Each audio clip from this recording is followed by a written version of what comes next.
이 시간에는 이 주님의 영성과 바울의 영성에 대해서 개략적으로 살펴보도록 하겠습니다. 제가 1교시 때 얘기했습니다마는 이 영성은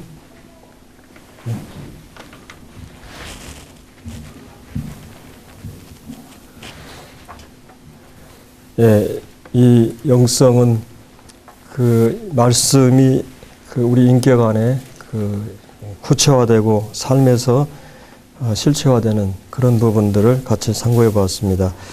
이제 이 시간에는 우리가 영성 그러면 우리 주님께서 가장 이상적인 모델이시고, 그 다음에 또 우리가 기독교 2000년 역사에 가장 훌륭했던 우리가 사도 바울의 영성을 통해서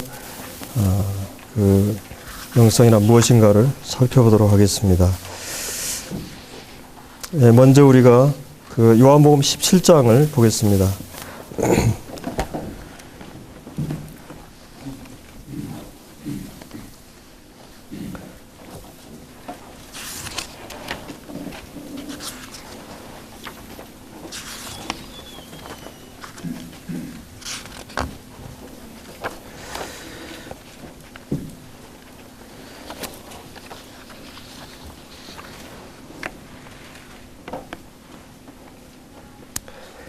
예, 1절로 3절까지 함께 읽겠습니다. 시작. 예수께서 이 말씀을 하시고 눈을 들어 하늘로 우러 가라사대, 아버지여 때가 이르렀사오니 아들을 영화롭게 하사 아들로 아버지를 영화롭게 하게 하옵소서. 아버지께서 아들에게 주신 모든 자에게 영생을 주게 하시려고 만민을 다스리는 권세를 아들에게 주셨음이로소이다. 영생은 곧 유일하신 참 하나님과 그의 보내신 자 예수 그리스도를 아는 것이니이다. 이 주님의 영성은 이 주님의 기도 속에 잘 나타나 있습니다. 그래서 이 주님께서 하나님 아버지와 이제 교제하시면서 동행하시면서 늘 그 일을 힘썼고, 주님 자신이 늘 삶의 시간과 공간을 초월해서 하나님과 함께 하셨지만, 새벽 미명에 아버지 하나님께 나아가셔서 기도하시고 이런 이 모본을 이렇게 보여주셨던 것을 보게 됩니다. 주님께서 나는 겸손하고 온유하다 이렇게 말씀하셨고, 또 내 멍에를 메고 내게 배우라 그러하면 쉼을 얻는다 이렇게 말씀하신 것을 우리가 잘 알고 있는 말씀입니다. 근데 이제 주님의 산상수훈의 말씀과 그 다음에 요한복음 14장부터 16장까지 나오는 이제 고별사 이 메시지를 통해서 주님이 얼마나 깊은 영성을 소유하고 계신가를 우리가 이제 볼 수가 있는데, 주님의 기도에 대한 가르침 참 많죠. 그리고 이 가르침에 대한 많은 본을 이렇게 사복음서에서 보여주시고 있는데, 실제로 주님께서 어떠한 기도를 하셨는가의 내용을 우리가 요한복음 17장에서 볼 수 있습니다.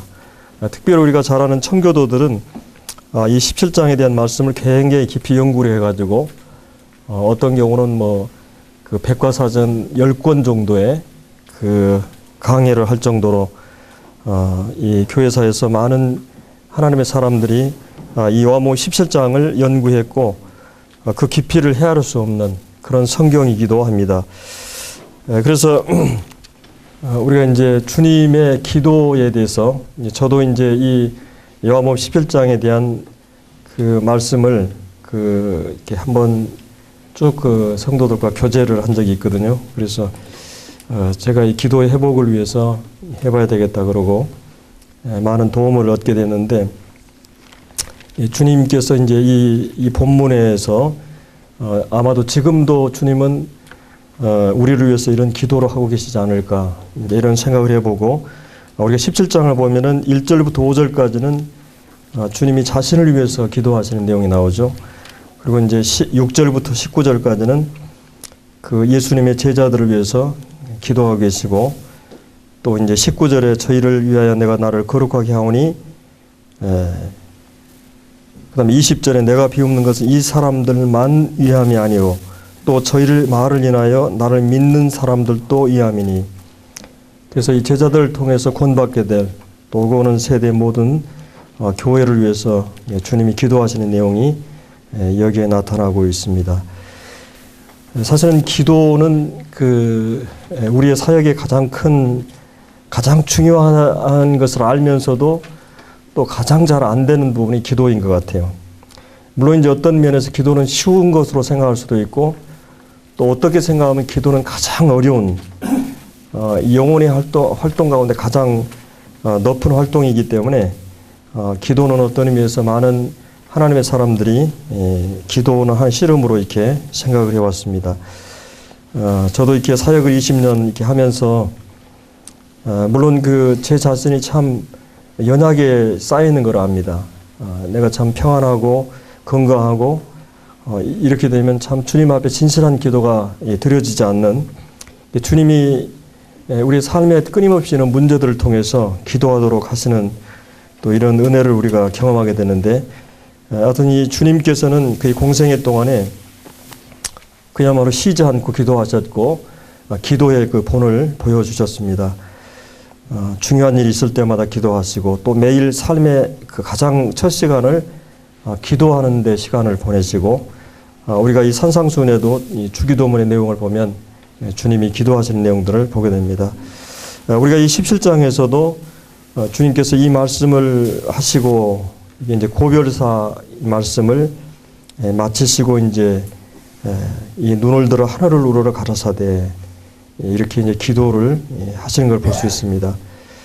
하나님께서 그 보좌에 앉아 계시고 이 기도는 하나님을 실제적으로 가장 잘 아는 사람만이 할 수 있는 것이라고 하죠. 우리가 기도에 약한 것은 실제 주님을 잘 모르는 데서부터 많이 올 수가 있습니다. 근데 우리 주님처럼 아버지 하나님을 가장 실제적으로 잘 아시는 분은 없죠. 그리고 그 기도의 태도나 자세를 통해서 그 하나님을 향한 그런 태도 속에 하나님에 대한 경외심과 하나님에 향한 신뢰와 그 다음에 사랑과 이 존경하는 마음이 이 한 편 속에 다 드러나 있죠. 하늘을 우러러 그 아버지 하나님 앞에 기도하고 있는 것을 보게 됩니다. 물론 이 17장에 보면 주님께서 기도하시면서 자신을 위한 기도를 하고 계시는데 이 아들을 영업게 해달라는 그런 기도를 이제 하고 계십니다. 그리고 이제 거기 5절인가에 보면은 창세전에 내가 아버지 함께 가졌던 영화로서 지금도 아버지 함께 나를 영화롭게 해달라는 기도를 하시는 걸 볼 수 있죠. 그래서 이것은 주님께서 이제 그 창세전에 하나님과 함께 그 누렸던 그 영광을 다시 회복하도록 기도하고 계십니다. 주님이 이 땅에 오실 때 그 잠시 뒤로 했던 그 영광을 다시 회복하기로 해서 기도하고 있고, 그 영광이 가려진 그 상태에서 주님이 오셨는데 17장 1절에 보면은 이 아들을 영화롭게 해달라는 이 말씀이 결국은 주님께서 십자가를 그 온전하게 그 지심으로 이것이 가장 주님에게 있어서 영광스러운 일이었기 때문에 사실은 이 기도는 이 자신을 영화롭게 해달라는 이 사역을 잘 감당함으로 하나님을 영화롭게 해달라는 그런 기도죠. 그래서 그 기도를 통해서 비로소 아버지 하나님을 영화롭게 하는, 그러니까 십자가는 결국은 하나님이 어떤 분인 것을 잘 계시하시는 곳이기 때문에 그 하나님의 그분의 영광과 그분의 본질과 속성과 성품, 이런 하나님의 하나님 되심의 모든 것을 가장 적나라하게 계시한 어떤 분은 그래서 이것을 하나님의 이 박물관이다. 하나님의 마치 도자기 시장의 박물관이나 이런 곳에 모든 것이 전시되었듯이 하나님의 성품이, 하나님의 본질과 속성이 가장 잘 전시된 곳, 이것이 십자가라고 하는 거죠. 그래서 하나님의 사랑이 거기에 드러나 있고 하나님의 거룩하심이 이 로마서 3장에 보면은 하나님이 아들을 십자가를 세우셨는데 그것은 그 자신이 의롭고 의로우심을 이제 나타내기 위해서 하나님께서 자신이 죄를 용납할 수 없는 죄는 반드시 처리하시는 죄를 죄답게 처리하시는 하나님의 하나님 되심의 공의를 십자가를 통해서 이렇게 이제 드러내시는 역사에 많은 심판이 있었고 죄에 대한 하나님의 처벌이 있었지만은 그러나 십자가만큼 죄를 죄답게 처리하는 것은 없었죠. 그리고 역사의 모든 죄에 대해서 하나님께서 아들에게 이 공의로운 집행을 하는 것이 십자가였기 때문에 그래서 하나님의 거룩하심을 변증하시는 하나님의 하나님 되시면 거룩하심을 변호하시는 것이 십자가다. 그래서 십자가는 무엇보다도 하나님 자신이 어떤 분인 것을 드러내시는 그래서 하나님이 하나님 되심을 가장 잘 드러내심으로써 많이 하나님이 영화롭게 되는 거죠. 그래서 그리고 이제 하나님이 로마서 5장에도 주님이 우리가 아직 죄인 됐을 때 죽으심으로 우리가 아직 죄인 되었을 때 그리스도가 우리를 죽으심으로 하나님께서 우리에 대한 사랑을 확증해 하셨다. 그래서 사랑을 가장 잘 드러낸 것이 바로 십자가입니다. 그래서 하나님이 얼마나 우리를 사랑하셨는가를 십자가를 통해서 이제 이렇게 드러내셨고, 그리고 로마서 1장이나 그 고린도서 보면은 그리스도는 하나님의 능력이 하나님의 지혜다. 어떻게 보면 성격적으로 다른 이 거룩함과 그 사랑이, 그다음 공의와 그다음에 이 은혜가 이 조화를 이루고 만나는 서로 다른 성격이 하나에 어울려서 계시된 이것이 하나님의 지혜라는 거죠. 인간으로서는 어떻게 할 수 없는 그 일을 십자가를 통해서 하나님께서 이렇게 드러내시는. 그래서 십자가는 그리스도는 하나님의 지혜요. 그래서 사실은 사도 바울이 로마서 11장에서 보면은 그 모든 사람을 불순종하는 데 가운데 가두어 두심은 하나님이 긍휼을 나타내고자 합니다. 그래서 인간의 타락에 대한 문제를 쭉 다루다가 바울이 그러니까 하나님께서 타락하도록 허용하신 이유는 그래서 하나님께서 긍휼을 베풀고자. 그래서 그는 사실은 그 논리를 전개하다가 하나님의 지혜 앞에서 그 압도가 되고 그 논리의 한계를 느끼고 나서 그는 하나님의 그 지혜에 대해서 얘기하다가 깊도다 하나님의 지혜와 지식에 부여하며 그러면서 인간이 그걸 측량할 수 없다. 그래서 그는 논리를 중단하고 이 하나님 앞에 찬양을 드립니다. 그러니까 그런 이 사도 바울의 이 서신서에 보면은 그런 파격 부분, 이탈 부분이 많죠. 로마서 1장에도 보면 이렇게 주님에 대해서 쭉 우상에 대해서 얘기하다가 갑자기 하나님께서 영광을 받으셔야 된다. 이렇게 얘기하는 장면이 나오는데 그래서 그 하나님의 그 지혜의 그 놀라움에 대해서 얘기를 해주고 있습니다. 그 당대 가장 그 지혜가 무엇이냐 이것을 헬라 이 철학에서 이렇게 얘기를 했고 근데 그 고린도의 한복판에다가 하나님께서 우리가 이 르네상스 이 캐톨릭의 부패로 인해서 개신교의 종교개혁이 일어나고 그다음에 이제 이 르네상스 이게 이제 이성을 모든 것의 중심에 두고 이 과학을 수단으로 해서 이 과학의 문명과 문화의 발달이 많이 왔지만은 결국은 이제 그 이성 합리성과 이성주의가 결국은 이제 칸트에 와서 이 이성은 초월자를 신을 설명할 수 없다고 하는 한계를 느끼게 되고 이성의 필요 업적은 이성에 한계가 있다고 하는 것을 깨닫는 것이다. 이런 얘기를 하면서 이성으로는 신을 설명할 수도 없고 이해할 수도 없다. 그래서 이것은 거기서 이제 종지부를 찍는데 또 1차, 2차, 20세기 와서 세계 대전이 일어나면서 인간이 유토피아를 꿈꾸고 이성의 업적을 통해서 진화라든지 진보를 가져올 수 있다고 했는데 인간이 바꿔진 것은 하나도 없다. 문명이나 문화는 그러지만 인간의 정신이나 내면은 그대로 본질적으로 죄인이라고 하는 성경의 말씀이 그대로 입증이 되죠. 시대와 공간을 초월해서 인간은 죄인이고 죄인일 수밖에 없는 것이 근데 오늘 심리학에서는 그 인간의 죄성을 부정하죠. 백지선이나 혹은 성선설을 전제로 해서 인간을 다루기 때문에 그 대안이나 방법도 거기서 나오게 되는 거죠. 그러나 성경은 일관되게 인간은 본질적으로 죄인이다. 그래서 이제 이런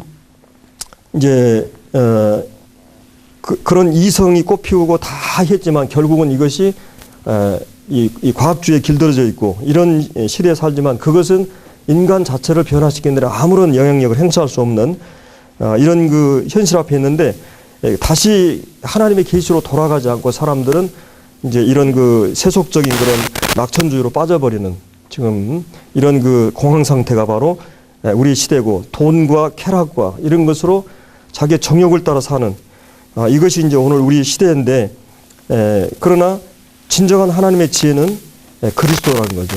그리스도 안에 모든 문제 해결이 있고 인간의 죄에 대한 문제, 심판에 대한 문제, 인간의 자존심을 건드는 것이 바로 성경이죠. 인간은 자기 스스로 많은 것을 했고 해왔다고 생각했는데 하나님께서 인간을 구원한다고 하니까 인간의 스스로 할 수 없고 한계를 얘기하니까 이 성경을 거부하면서 이제 이 많은 지성들이 이렇게 하는 거죠. 근데 오늘 이 말씀에 있는 것처럼 그 그리스도가 바로 유일한 해결이다. 그리스도만이 우리의 유일한 하나님 앞에 나갈 수 있는 길이다. 이것을 이제 말했고, 그리고 이 십자가는 하나님의 능력을 노마의 한복판에 노마서를 기록하면서 십자가만이 하나님의 능력이다. 그 강력한 세계를 제국이었던 세계를 제패했던 제국이었던 이 노마 한복판에 이 복음만이 하나님의 진정한 능력이다. 이 복음만이 이 죄를 극복할 수 있고 의를 행할 수 있는 그런 능력이다. 인간의 근본적인 문제를 해결할 수 있는 능력은 죄밖에 없다. 마치 만유 인력처럼 모든 것이 떨어지는 것처럼 죄라고 하는 건 우리 스스로 할 수 없죠. 우리 신앙생활 자체가 힘든 게 아니라 어떤 형제님들이 말하는 것처럼 불가능한 것이죠. 그래서 이게 비행기를 타고 혹은 뭐 이런 힘으로만이 공중을 뜰 수 있는 것처럼 성령을 통해서야만이 또 주님을 통해서야만이 우리가 신앙생활이 가능한데 이것이 이제 하나님께서 하나님의 능력과 하나님의 지혜와 하나님의 사랑과 하나님의 거룩함이 하나님 대신에 모든 영광이 속성이 다 십자가에 가장 적나라하게 드러난 것이죠. 그래서 이 주님께서 아들을 영원롭게 해달라는 십자가의 이 뜻을 하나님께서 이 십자가를 통해 드러내고자 하는 하나님이 우리를 향한 진정한 진심을 이 나를 통해서 드러내는 그 일을 하는 것이 가장 영광스러운 일이죠. 그래서 이 자신의 아버지를 영원롭게 해달라고 기도하면서 그것은 궁극적으로는 아들을 통해서 아버지를 영원롭게 하기 위해서. 그래서 이제 주님께서 이 십자가를 통해서 이 말씀이 이제 중요한 게 때가 이르렀다는 말이 요한복음 때라는 말이 7번인가 나오잖아요. 근데 그 때는 계속 때가 이르지 않았다고 그랬는데 이 때가 이르렀다는 말은 무슨 말이에요? 지금 십자가의 때가 이 하나님의 그 구속의 경륜의 최절정인 십자가의 때가 가까웠음을 주님 말씀하고 있는 거죠. 그래서 이 아들을 통해서 이렇게 아들을 영원롭게 해서 그 일을 잘 성취해내므로 궁극적으로는 이 아들의 그 사역을 통해서 하나님께서 영광스럽게 되는 이거를 위해서 이제 주님이 기도하십니다. 그러니까 주님의 심중에 주님의 기도의 그 중심에는 항상 하나님을 영원롭게 하는. 그래서 어떤 분은 제가 아이안스와드 형제님의 이 강의에서 보니까 그 주님의 중심에는 죄인을 구속하는 것보다 더 중심의 마음에 하나님을 영원롭게 하는 데 앞서 있다. 물론 이제 개혁주의나 이런 청교도에서는 모든 것을 하나님 영광에 두죠. 그래서 하나님을 영원롭게 하는 것이 우리 주님의 중심에 있었다고 하는 거죠. 그래서 이제 아버지를 영원롭게 해달라는 기도를 이제 여기서 하시고 그 4절에 보면은 그 아버지께 내게 하라고 주신 일을 이루음으로 아버지를 이 땅에서 영원롭게 하였사오니. 그래서 이 구약의 모든 율법을 직접 간접으로 자신을 향한 모든 예언이나 이런 말씀, 그 율법의 요구를 주님의 그 삶을 통해서 완전하게 이루십니다. 그래서 이 소극적으로는 이 죄를 십자가에서 처리하실 뿐만 아니라 적극적으로는 주님이 하나님을 사랑하고 이웃 사랑하는 율법의 요구의 적극성을 그의 삶을 통해서 다 이루셨죠. 그래서 주님께서 요한복음 14장에 보면은 너희가 나의 하는 일을 한다고 했을 때는 또 그보다 더한 일을 한다고 했을 때는 그거는 주님께서 기적을 행한다는 그런 차원이 아니고 오히려 주님께서 주님이 사셨던 삶을 살 수 있는 것을 말하는 거죠. 이게 성령을 통해서 우리가 가능하겠죠. 율법을 영을 쫓아 행하는 모든 자에게 율법의 의로 이루어진다는 이 로마서 8장 4절에 나오는 그 말씀이 이루어지는 거죠. 그리고 주님의 사랑을 입게 되고 사랑하게 되면 그 율법을 성취하게 되죠. 그 로마서 13장에 나오는. 그래서 이런 그 주님의 사랑을 입고 성령 안에서 행하게 될 때 우리는 이제 진정으로 그 하나님을 영화롭게 하고 이 율법의 모든 요구를 이루어지게 하는, 주님의 전생에는 하나님을 영화롭게 하는, 그것에 우리 주님의 전생애가 포커스가 맞춰져 있는 것을 이제 이 말씀을 통해서 보게 됩니다. 우리와는 얼마나 다른, 아까도 우리 형님이 얘기하셨지만 우리는 끊임없이 이 자아라고 하는 것이 가장 처리하기 힘든 존재가 나죠. 그 D.L. 무디가 그런 말을 했는데, 우리가 주님을 섬기는데 가장 큰 장애물은 누구냐 했을 때 자기 자아라는 거죠.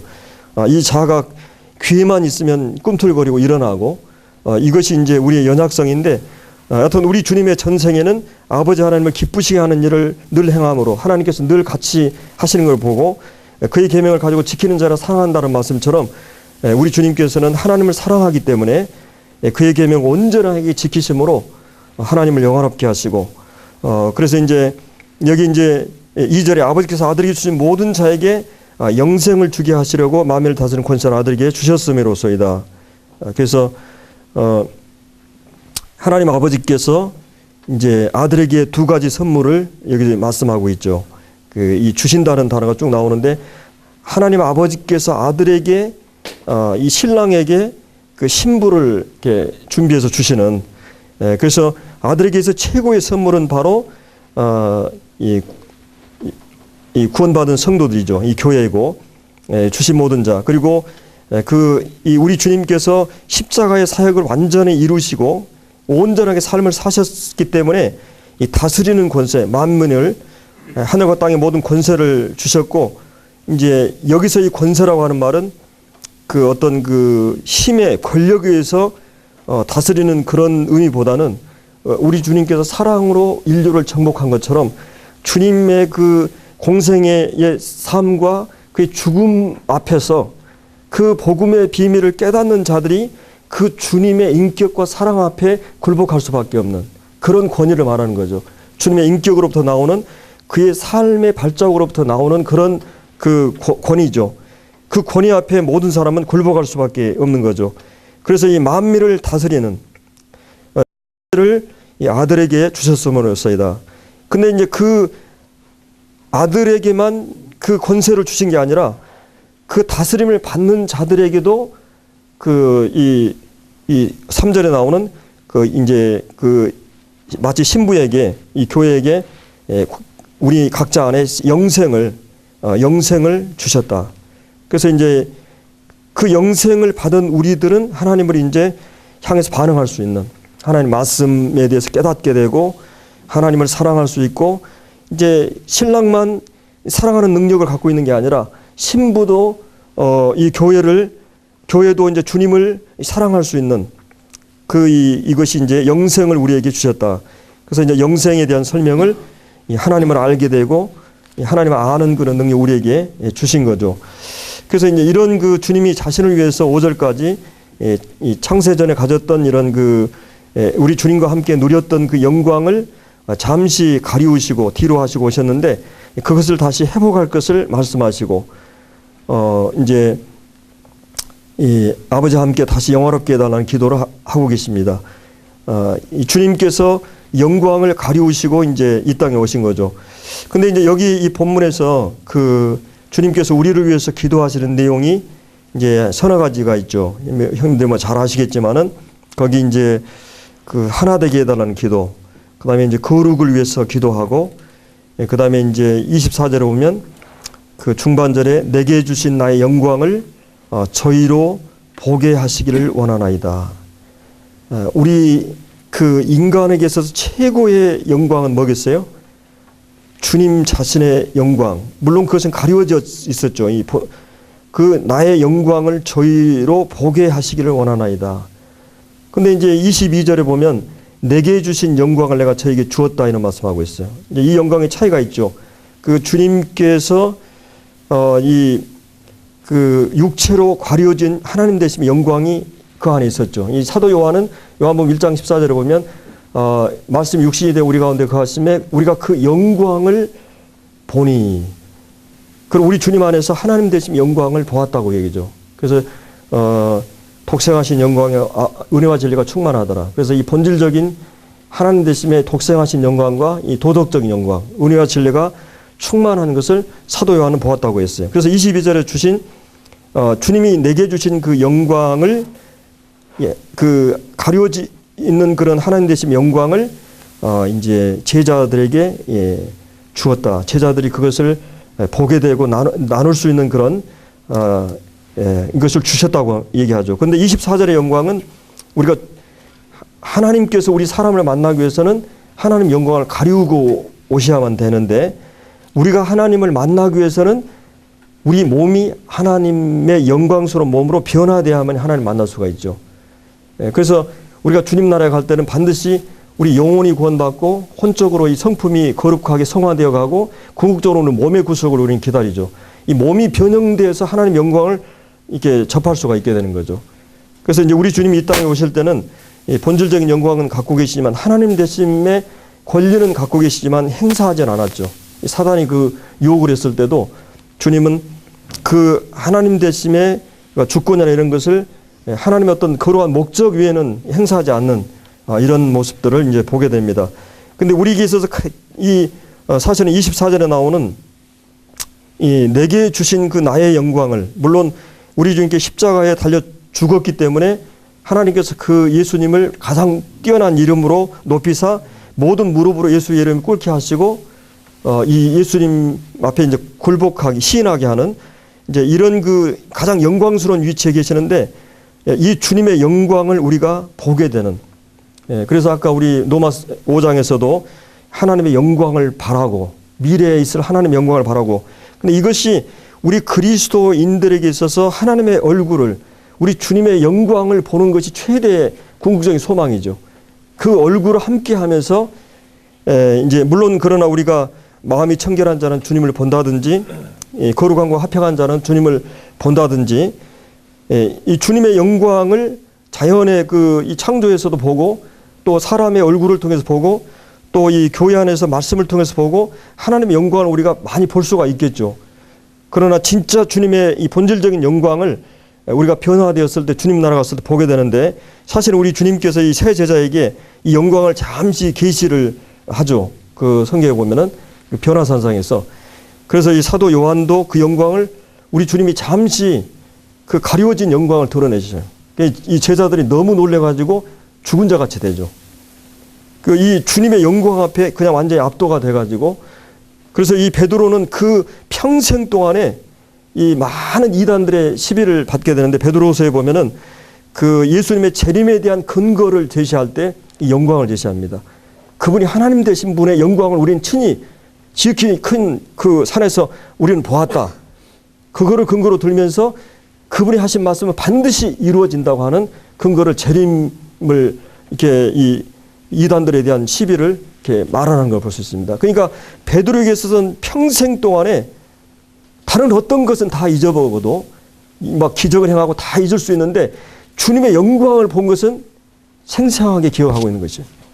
근데 우리는 이 주님의 영광을 궁극적으로 우리의 몸의 모든 것을 다 이제 물론 이 성화를 위해서도 그 19절에 보면은 17절에 보면은 이제 이 하나님 말씀으로 우리를 거룩해 해달라는 기도를 주님께서 하십니다. 그러니까 사실은 우리가 구원받고 나서 주님 나라 갈 때 하나님의 관심은 이 성화에 있어요. 거룩함에 있습니다. 주님의 그 성품을 닮아가는. 물론 우리가 하나님을 사랑하게 되면 이 거룩한 삶을 살게 되겠죠. 근데 여기 이제 19절에 나오는 또 저희를 위해 내가 나를 거룩하게 하오니, 이것은 주님께서 이 거룩이라는 개념이 두 가지가 있죠. 이렇게 성별하고 구별되고 이렇게 따로 분리해서 어떤 목적을 위해서, 소극적으로는 무엇에서부터 분리해내서 적극적으로는 무엇을 위해서 존재하는, 구별되어 있는, 그러니까 여기서 얘기하는 정화되고 성화되고 깨끗하게 되고 이런 개념의 거룩이 아니고, 주님이 자기를 구별했다고 했을 때는 자신의 어떤 그 하나님의 그 사역을 위해서, 하나님의 거룩한 일을 위해서 이 하나님께 자신을 제물로 드리는 이런 일을 해서 구별된 것이죠. 이 십자가의 사역을 얘기합니다. 모든 거룩은 여기서부터 나옵니다.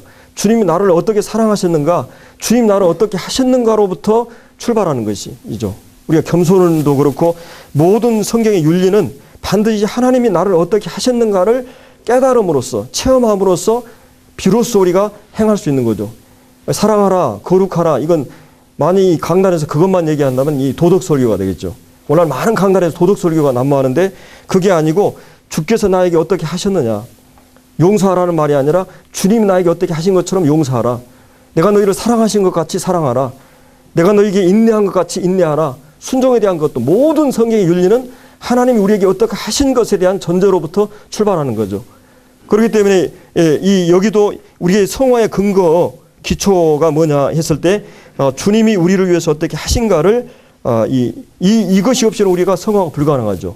내가 이 복음으로 말미암아 어떻게 변화되었는가, 그것이 이제 이 복음의 핵심으로서 진리로서 있는데 이 진리로 많이 우리를 거룩하게 한다고 말합니다. 물론 이제 주님이 우리가 시련이나 이 고난을 통해서 우리를 거룩하게 하시지만은 이제 이 부분에 대해서 이 거룩에 대한 기도, 그 다음에 이제 하나됨에 대해서 기도하죠. 그 11절이나 21절이나 여기 쭉 보면은 그 21절에 아버지께서 내 안에 내가 아버지 안에 있는 것 같이 저희도 다 하나가 되어 우리 안에 있게 하사 세상으로 아버지께서 나를 보내신 것을 믿게 하옵소서.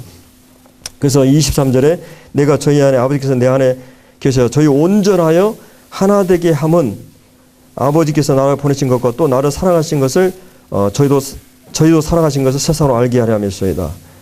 제가 후안 카울로스라는 그분이 쓴 책을 보면서 내 몸과 같이 사랑하라, 또 내가 너희를 사랑한 같이 사랑하라, 십자가에서 희생한 같이, 그 다음에 이 본문을 얘기하면서 하나님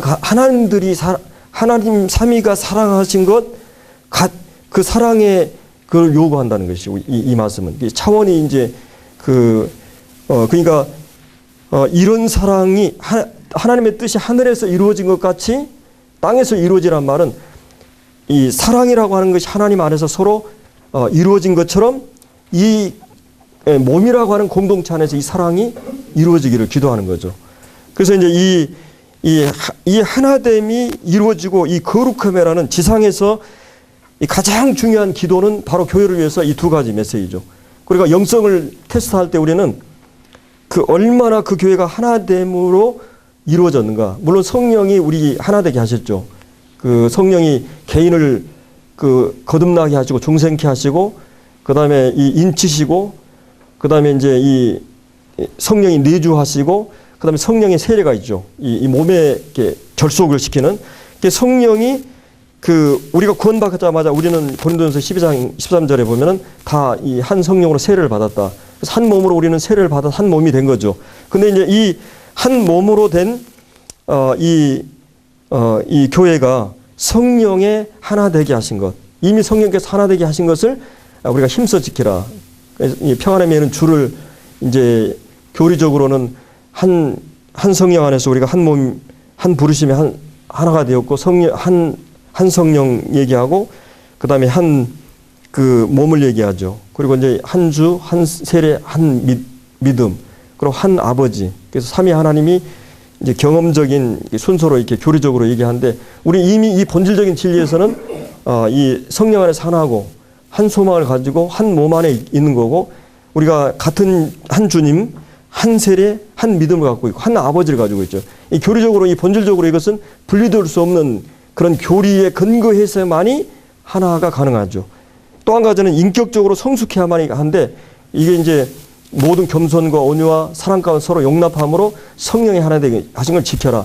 그러니까 우리가 영적으로 교회가 하나 되신 것은 성령이 이 교리를 통해서 우리를 하나 되게 하신 거죠. 만약 이 부분에 있어서 우리 가운데 달리 얘기할 사람이 없죠. 우리가 한 몸이고 한 믿음과 한 세례와 이게 한 아버지에 대해서는 다 같은. 그러나 인격적으로 얼마나 우리가 성숙했느냐, 얼마나 깨어져서 겸손하고, 이거에 따라서 하나됨은 경험적으로 이루어진 것입니다. 이 부부가 하나인 것은 법적으로나 신분적으로는 분리할 수 없는 일이죠. 우리가 성령 안에서 하나된 것은 이미 하나된 것에 대해서는 법적으로나 이게 그 이미 규정화 사실화되어 있는데 경험적으로 하나 되는 것은 부부가 하나지만 서로 때로는 갈등하고 서로 등 돌리고 경험적으로 하나 되는 것은 그 수준이 있어야 되는 거죠. 그래서 이제 이게 그 이 겸손 이런 그 영성의 수준에 따라서 교회가 하나됨을 실제적으로 경험하고 그러면서 끊임없이 이제 삐걱거리면서 주님 오실 때까지 가는데 이 교회의 진정한 영성은 하나됨이 화목이 사랑이 이루어지는 그냥 그 사랑과 거룩함이 이 세속사에서 이 하나님을 위해서 이 구별된 그런 모습이나 이 거룩한 삶을 살 때만이 세상으로 하여금 선교의 최대의 수단이 될 수 있다는 거죠. 여기 이제 아까 21절의 하반절에 나오는 세상으로 나를 보내신 것을 믿게 하고 23절의 하반절에도 이 저희도 사랑하신 것을 세상으로 알게 하려 함이었소이다. 그래서 이 교회의 가장 중요한 부분은 이 서로 사랑하는 거죠. 이 계란이 이 온도가 따뜻할 때 이렇게 부화가 되듯이 이게 저도 이렇게 사역을 하다 보면 교회가 딱 하나 되고 이게 참 성도들이 막 분위기가 좋고 그러면 막 구원받은 역사가 막 일어나잖아요. 근데 이제 문제가 어디서 꼬인지 모르지만 하여튼 뭐 이거는 뭐 어떤 사람도 어떻게 할 수 없어요. 주님의 긍휼을 구할 수밖에 없는데 문제가 한번 일어나면 이거는 막 거치할 수가 없잖아요. 그래서 이 교회가 막 냉랭해지고 분위기가 막 썰렁해지고 그러면서 이건 막 성도들도 교회 오는 것이 행복하지 않고 이 불신자도 왔을 때는 차갑게 느껴지고 그러면 이 교회가 이제 굉장히 어려워지는 거죠.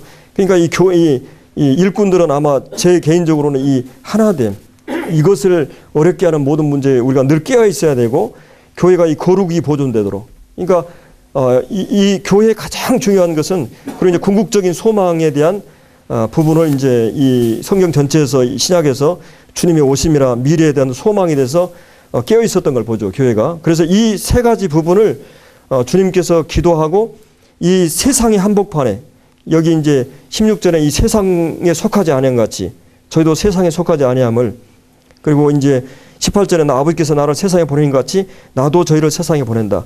하나님께서 예수님을 보내신 것 동일한 어떤 차원에서 우리를 세상으로 보낸다. 세상 중에서 우리가 빛이 되고 그 사명을 다하는 중요한 이유는 사랑을 통해서 이 관계, 이 교회 공동체에서 이루어내야 되고 이 거룩함을 드러내는 것만이 이 주님이 보내신 목적을 이루게 되는 거죠. 물론 이 복음의 내용이 거기에 이제 들어가 있는 거죠.